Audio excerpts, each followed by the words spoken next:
Hey, Dr. Jon Finn here. Welcome to the Habit Mechanic podcast. Right now, you can get my new best-selling book, Train Your Brain for the AI Revolution, at tougherminds.co.uk. The digital book, audiobook, and physical book are all available at a special price that you won't find anywhere else. Hello, Habit Mechanics. It's Dr. Jon Finn here. I hope you're having a fantastic week so far. Welcome to a shorter episode of the Habit Mechanic podcast. Remember, you can listen to live episodes of the Habit Mechanic podcast inside the Habit Mechanic University app, where you can ask us questions live and we will answer you during the live streamed podcast. Inside the app, you can also access your Habit Mechanic toolkit. You can also watch our live masterclasses and join our live Change Challenge coaching sessions. You can download the app for free. In this short podcast, Dr. Jon Finn explains how to use a habit mechanic tool called the Daily T Plan. It's based on cutting-edge science and is simple to use. It only takes 2 minutes to complete. The T plan has 3 steps. The first step is all about making it easier for you to do intelligent self-watching. So it's just a simple continuum. Out of 10, 10 means you were perfect, 1 means you failed. And the first question is, how well did you do your best to be your best and achieve your goals yesterday? And if you're doing this in the afternoon and yesterday is too far to think back to, just answer that same question, but for so far today. So straight away, instead of just thinking yesterday was great or it was rubbish, you are thinking in a more detailed and accurate way. And the focus point is, how well did you do to do your best? It's not about anything else. It's just about you and the effort that you put in, because that's what we can ultimately control. How much effort did we put in to doing our best? So it's a simple question, but it's loaded with behavioral science, insights from behavioral science that we know drive what we do. What I really like about the Habit Mechanic University app is seeing other people's T plans, because it brings it to life. So try to share as many examples in the book, in the chapter 1, as we can, but ultimately you could probably write an entire book about T plan examples. But actually, live in the app every day, people are sharing their plans. And also, those that are generous enough to share their plans, you can see over time how they're tweaking, refining, learning. Because that's another key thing about the T plan, is it's a daily thing. I mean, I do it on work days, although I do benefit if I do it at the weekend as well. It's just, I suppose I've habitualized myself quite well now to doing the things that I want to do. And the daily T plan, like all habit mechanic tools, I see them, they're a little bit like stabilizers. It's like when you're trying to learn to ride a bike, they give you some stability and they help you to practice the things that are going to be most helpful for you, and they allow you to it makes it easier to keep practicing them, so you habitualize them, so that when you start to build really good habits in an area, it's not essential that you do a T plan for that particular thing every day. But then you might shift your T plan into something else. Yeah, what I'd like to say, what I would say to you, John, is, you guide people, as I was saying, to think about things like their sleep, their diet, their exercise, in terms of how well they did to be their best. Those things or play a role in that. So that's your initial guiding point. Correct me if I'm wrong, but then, as you said, people start to develop their own understanding of themselves through self-watching. Would that be a fair summary of the way that you familiarize and start to help people use this T plan? Yeah, that's a great point, Andrew. The idea of that question, how well did you do your best to be at your best? It's a different question. We don't normally ask ourselves that. So it switches on our prefrontal cortex. It makes us think in a different way. And yeah, so the way I judge myself is, when I'm thinking about my, how well did I sleep? What did I eat? How well did I exercise? Because I understand how important those things are for good brain function. How productive was I? How efficient and effective was I with the use of my time? How helpful was I to others? So I'm actually asking myself on a daily basis, how well did I do to be at my best? How well did I do to help others to be at their best? And I'm also asking myself, how well did I do to be a good human being? Because I think if I can score highly across those three areas, then I'm in pretty good shape. So yeah, the more we revisit that daily question, the more we're going to be learning about ourselves and developing what we call our habit mechanic intelligence. And this is a never-ending journey. I wrote this book over the last 20 years, and I'm still learning about myself because it's a never-ending journey.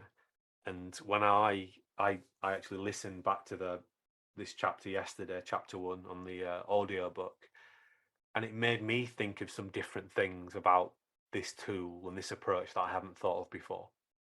Because when I listened to it yesterday, I knew some things and experienced some things that I hadn't experienced the last time I listened to it. So this is real evergreen material. It's not something that you just read once and that's it. So you give yourself the score. That's step 1. Step 2 is to create a tiny, empowering action. For me, empowerment is really important. We know that, well, for me, the most compelling motivational theory is self-determination theory. And academic theories are a bit like models of cars. So, there are lots of motivational theories out there. I would say that the self-determination theory model is the best, most sleekest model. It's like the Tesla car, if you like. That's the way I think about academic theories. And we know that if we've made the decision, so self-determination is on a continuum. One end of the continuum is I've chosen to do this because I want to do it. And that's the most powerful form of motivation. The other end of the continuum is coercion. I'm doing this because I'm being forced to do it. I'm telling you to do it. You've got to do it. You quickly give up when you're coerced to do something. When you're making the decision and you're powered by your choice, then you're much more likely to persist. And all the habit mechanic book is framed in that way. There's nothing that I'm telling you to do. There's nothing prescriptive about the habit mechanic approach. And the language is framed very deliberately. You'll see a lot. There's, if not thousands, definitely hundreds of using the phrase, if it's helpful to you. Because if it's not helpful to you, don't do it. That's the thing. So tiny empowering action. What are you going to choose based on what you understand about you being at your best that's going to help you to do a little bit better today? And the examples that I give in the book are just, and again, people can be tempted to go too big with this stuff. You've got to keep it really tiny. Things like only check the news once today. Things like the one that I use every day is create a willpower story. But other things like writing a positive reflection at the end of the day, going for a 5-minute walk at lunchtime, eating a piece of fruit with breakfast, just picking one tiny thing. And the act of writing that down or typing it out is so key to helping us to get it done. And that's another, I suppose, invisible factor of creating a T plan, is that you're writing down something or you're typing it out, you're committing to it.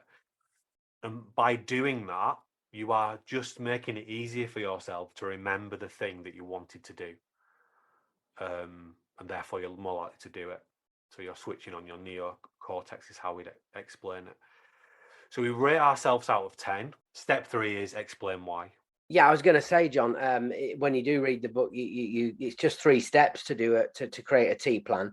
You've done the self-watching, as you call it, rate yourself. You've stated your tiny empowering action. Why is that a part of? I was going to ask, why is that that explanation, that stating of why your tiny empowering action will benefit you? Why is that necessary? Yeah, great question. If we go back to the 9 action factors, personal motivation is one of those factors. The core tool we use to help people to activate their personal motivation, which is chapter 16 in the book, is the FAM story iceberg. And we're going to that you're going to be able to do that in the app as well. Create your FAM story iceberg. So the FAM story iceberg allows people to really harness the power of goals and connecting their long-term goals with their medium-term goals to their short-term goals. And we already talked about goal setting can be done really poorly or it can be done really well. And we know that one of the criteria to do goal setting really well is to make our goals really meaningful. And a really quick way to make goals meaningful is to ask why times 5.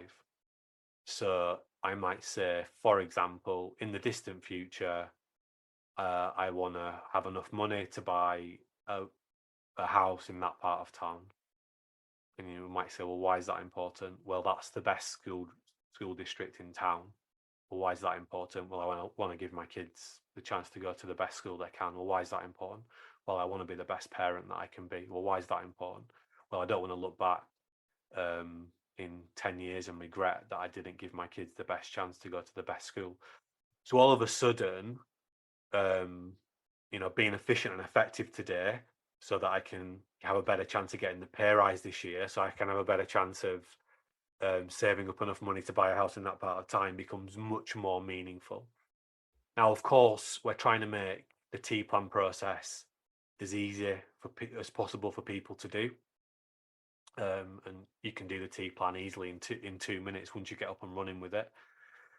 In fact, you can do it in under 2 minutes. But the reason that step 3 is why is to make your tiny empowering action, more meaningful, and therefore you'll be more likely to do it. And the more you understand about your FAM story, your bigger goals, the easier it will be for you to complete the why. Also, the why is allowing you to activate some of the reward and penalty systems, another one of the 9 action factors. And I go into the 9 action factors in loads of detail in chapter 18 in the book. And in fact, we have a webinar coming up on the 22nd of February where I'm going to talk about the 9 action factor model. We'll put a sign up link to that free webinar on the February the 22nd in the show notes if you haven't seen it already. But yeah, the reward and penalty system factor is also partially being activated by answering the why question. I think it silently activates some of the other factors as well. But that's some of the neuroscience behind why is the third part of the plan. Yeah, and I think I notice in the book, interestingly, obviously now you've taken us through the 3 steps, and that